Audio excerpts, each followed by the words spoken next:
जय श्री राधा कृष्ण। होली का पावन पर्व आने वाला है। होली का त्योहार पूरी दुनिया में अपने निराले अंदाज के लिए जाना जाता है। उसमें भी मथुरा की होली तो विश्व प्रसिद्ध है।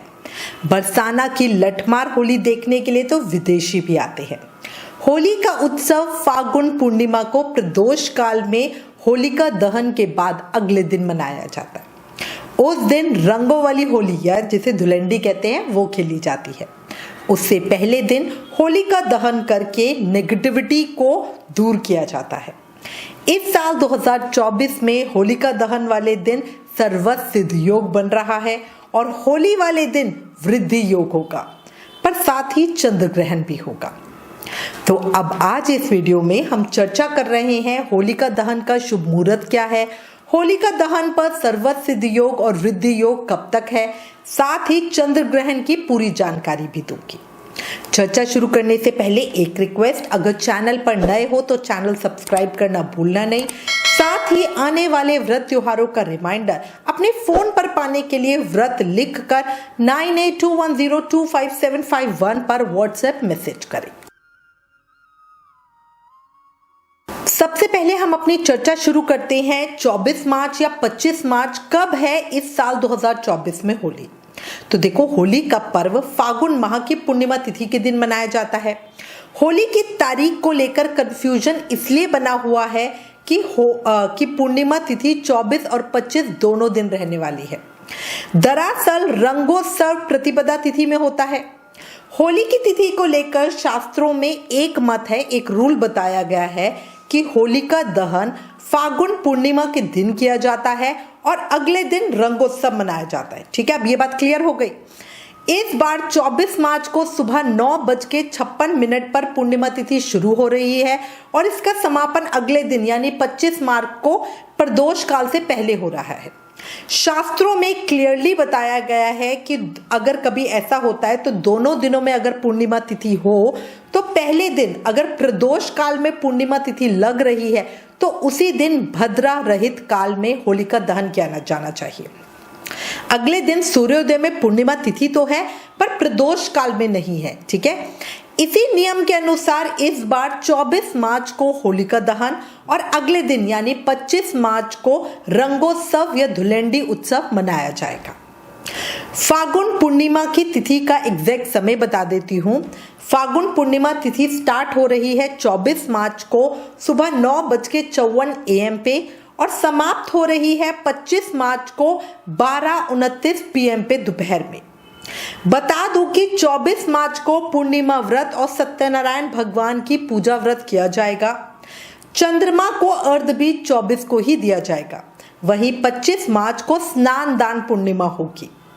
अगर आपको किसी पवित्र नदी में स्नान करना है पूर्णिमा के लिए तो वो आप 25 को करोगे क्योंकि वो सूर्योदय में पूर्णिमा है। 26 मार्च से चैत्र महीने की शुरुआत हो जाएगी।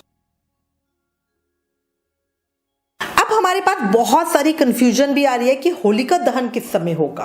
तो देखो, 24 मार्च को भद्रा सुबह 9:57 से शुरू हो रही है और वो इस दिन रात को 10:50 तक रहेगी। भद्रा का विशेष प्रभाव शाम को 6:33 से रात को 10:50 तक रहेगा। भद्रा काल में होलिका दहन करना अशुभ माना गया है, इसलिए भद्रा काल खत्म होने के बाद ही होलिका दहन करना सबसे उत्तम रहेगा। होलिका दहन के समय सर्वत्र सिद्ध योग बनेगा। होलिका दहन वाले दिन सर्वत्र सिद्ध योग सुबह 7:40 से शुरू होकर रात को 12:35 तक रहेगा। सर्वत्र सिद्ध योग जैसा नाम से ही पता चल रहा है बहुत शुभ योग होता है। इसमें आप जो भी कार्य करते हो वो सफल सिद्ध होता है। ये योग बहुत फलदायी माना गया है। 24 मार्च को सुबह 6:20 से सुबह 11:21 तक का रवि योग भी रहेगा। 24 और 25 मार्च को सूर्य और बुध के कुंभ राशि में साथ रहने से बुधादित्य योग भी बनेगा जो बहुत शुभ और मंगलकारी होता है। बुध आदित्य योग से लोगों के व्यापार, शिक्षा और नौकरी के क्षेत्र में सफलता के चांसेस बहुत बढ़ जाते हैं। इस दिन दान पुण्य करने का भी बहुत उत्तम फल मिलेगा। इस साल 25 मार्च को होली के दिन वृद्धि योग का निर्माण हो रहा है। ज्योतिष के अनुसार वृद्धि योग में आप जो भी कार्य करोगे उसके फल में वृद्धि होगी, बढ़ोतरी होगी। इस योग के कारण ही आपके होली के आनंद और उल्लास में बढ़ोतरी होगी। होली वाले दिन वृद्धि योग सुबह से लेकर रात 9:30 बजे तक का है। उसके बाद ध्रुव योग होगा। इस दिन उत्तर फाल्गुनी नक्षत्र सुबह से लेकर सुबह 10:38 तक रहेगा। उसके बाद से हस्त नक्षत्र होगा।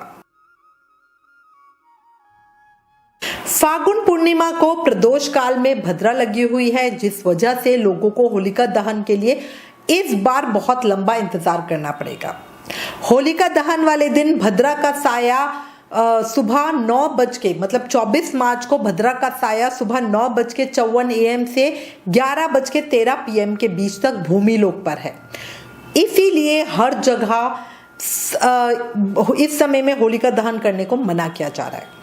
होलिका दहन का जो शुभ मुहूर्त समय है वो 24 मार्च दिन रविवार को 11:13 PM से 12:27 AM के बीच का है। होलिका दहन का ये समय 1 घंटे 14 मिनट का रहेगा। अच्छा, कई जगह पर भद्रा पुंज के दौरान भी होलिका दहन किया जाता है। इस दिन भद्रा पुंज में होलिका दहन का समय शाम को 6:33 से रात को 7:53 तक का। देखो, फिर भी कहूंगी, जब बिल्कुल भद्रा का समय खत्म हो जाएगा तभी शुभ मुहूर्त में होलिका दहन करना ज्यादा उत्तम रहेगा। भद्रा को लेकर पौराणिक मान्यता है कि भद्रा सूर्य की पुत्री और शनि की बहन है। भद्रा क्रोधी स्वभाव की मानी गई है। उसके स्वभाव को नियंत्रित करने के लिए ही ब्रह्मा जी ने उन्हें एक अलग स्थान दिया था। देखो, अगर मैं ज्योतिषाचार्यों की बात करूं, होलिका दहन वाले दिन सुबह स्नान करके स्वच्छ कपड़े पहने, जिस स्थान पर होलिका रखी गई है उस स्थान पर पूर्व या उत्तर दिशा की ओर मुंह करके बैठे, भगवान गणेश को याद करें, उनको प्रणाम करें। पूजन सामग्री में फल फूल, नारियल, रोली, चावल, कच्चा सूत, कलावा, साबुत हल्दी, बताशे, गुलाल और 1 लोटे में जल भरकर रखना है। इन सब पूजन सामग्रियों से होलिका का पूजन करना है। फिर कच्चा सूत या कलावा लेकर और जल का लोटा लेना है। कलावे को परिक्रमा करते हुए होली की लकड़ियों के चारों तरफ बांधते चले, साथ ही जल भी चढ़ाते चले। होलिका दहन का जो पूजन का प्रदोष काल में किया जाएगा, इस दौरान होलिका की विधिवत पूजा करें। होलिका दहन के बाद अगले दिन होलिका की रात चुटकी भर माथे पे लगाएं। धार्मिक मान्यता है कि इससे बुरी शक्तियां दूर हो जाती है। अच्छा, इस दिन खड़ा नमक, मिर्च, राई अपने ऊपर से या अगर आपके घर में कोई रोगी व्यक्ति है उसके सर से 7 बार उतारकर होलिका में डाल दे। इससे नजर दोष दूर हो जाता है।